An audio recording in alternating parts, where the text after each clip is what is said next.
everyone, and welcome back to my channel, or if you're new here, my name's Alexarayeco, and welcome to our monthly wrap-up book video. I can't believe it's already the end of April. Where has time gone, guys? I feel like it was just like the beginning of February, and now we're going into May. So, welcome to our April reading wrap-up. I'm so excited to be here and talking about books, per usual. I'm not gonna lie, the month of April was a really hard month for me. We moved, I was starting a new job, trying to figure out graduation and college stuff. It was just a really chaotic month overall. We still read some pretty amazing books and I want to share them with you guys. So with all that being said, let's jump in to our April wrap up. So in the month of April, I read a total of 5 books, which, like I said earlier, not my best reading month. It was definitely a slow reading month. It had so much going on. It was chaotic. So I only got around to reading 5 books. I did do reading vlogs for all 5 books. So if you'd like to check them out, definitely go do so. We'll just jump right in with the first books I read. It was actually The Summer I Turned Pretty trilogy by Jenny Han. Here is the series. First thing I always say about these books is that they are just so beautiful. I love the colors, the beach vibe. I love summer. I can't wait. It's right around the corner. The Summer I Turned Pretty trilogy by Jenny Han. She's also the author of To All the Boys I Loved Before. This series was interesting. I did enjoy it. I did enjoy the love triangle, but at the same time, I do feel like there were just certain things that could have been a little bit different, if you know what I mean. I'll start with the first book, and it basically just follows the story of Belly. Every summer, her mom and her go to a beach house in Cousin and spend it with her mother's best friend, Susanna, who has 2 boys that Belly has grown up with over the years. Belly has always been in love with Conrad, the older one. The whole book kind of revolves around Belly and how her and the boys grew up together. Following this, the second book is It's Not Summer Without You. This story basically revolves around Belly and Jeremiah trying to like help Conrad and find Conrad. Going into it, I thought it was going to be a little bit different than what it actually was. I'm not going to give away too much details just because like I don't want to spoil it for those who may be wanting to read it still. But this was a really cute one. This is definitely just like a filler read to get us to the last one, which is We'll Always Have Summer. This is the big hurrah that these 2 books basically build up to.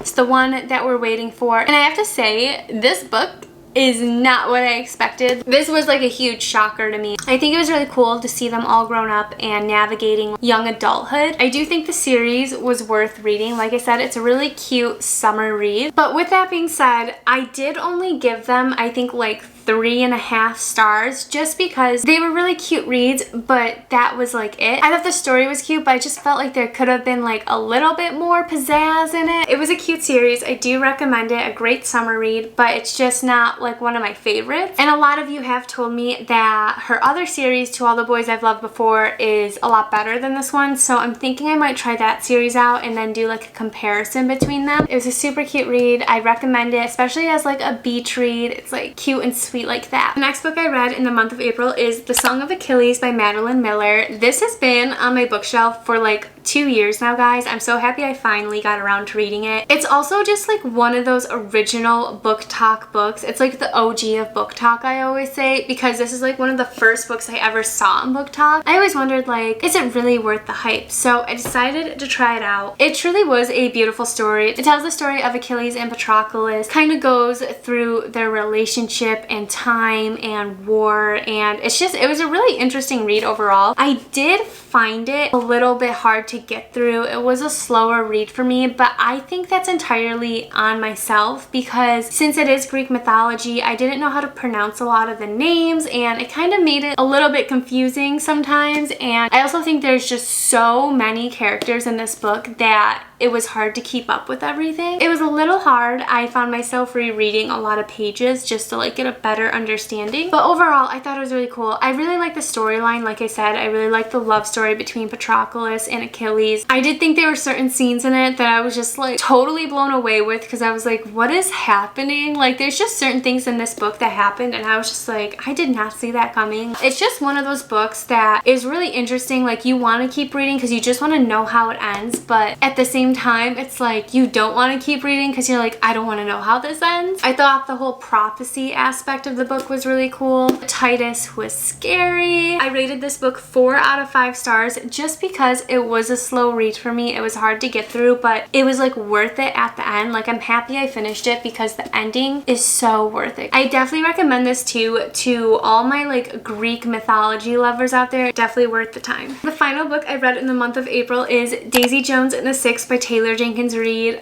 Guys, this book is one of my favorite books ever. Any chance I get, I talk about it, but Taylor Jenkins Reid is one of my favorite authors. I just love how she makes you feel like you are in that time period, you are in that story, you're the main character. Her writing style is just like so cool and fun. I really love it. I really enjoy it. It is nothing short of amazing, guys. Daisy Jones is like an up-and-coming pop artist. The Six is an up-and-coming rock band. The two are put together and they create the best music of the 70s. We watch them navigate their new fame, pressures of the world, relationships, and just like everything in between. Like I said, you just feel like you're literally in the 70s with them, and it's just the coolest vibe ever. I think watching Daisy and Billy evolve and just grow throughout the story is so cool. I think it's really cool and inspiring to see the both of them grow and just try to learn from their mistakes. Daisy Jones and the Six, it is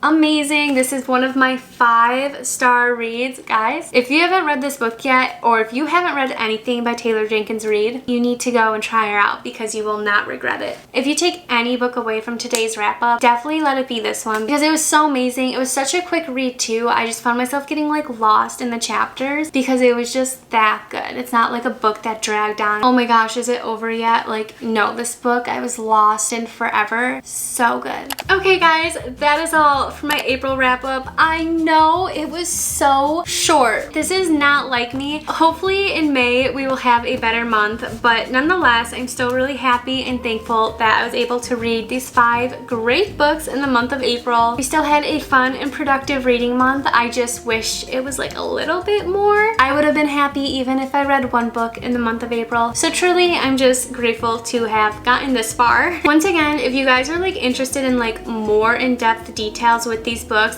definitely go check out my reading vlogs. I have reading vlogs for all 5 books. We did have a 5-star read this month, which is just so exciting. These were all book recs from you guys, so as always, thank you so much for all the amazing book recs. You guys have never steered me wrong, and I'm just so thankful for you, so thank you so much. And with that being said, don't forget to leave me more book recs down below. And with all that being said, don't forget to give this video a big thumbs up because it really helps me out, lets me know that you like these types of videos, you like my wrap-ups, my TBRs, my reading vlogs, everything book related basically, and it just lets me know that you guys like that type of content. So don't forget to like this video, and of course don't forget to subscribe down below if you'd like to see more of me. We have so much fun over here on my channel with all these books, and I can't thank you guys enough for being a part of this, geeking out with me every week over books. I think it's like the coolest thing ever, and it's literally a dream for an English major like myself, so thank you so much for being here. I'm so grateful. With that being said, I post weekly, guys. I post weekly. It's basically free entertainment every single week. You might as well subscribe. I hope you guys have a wonderful rest of your day, and I'll see you in my next video.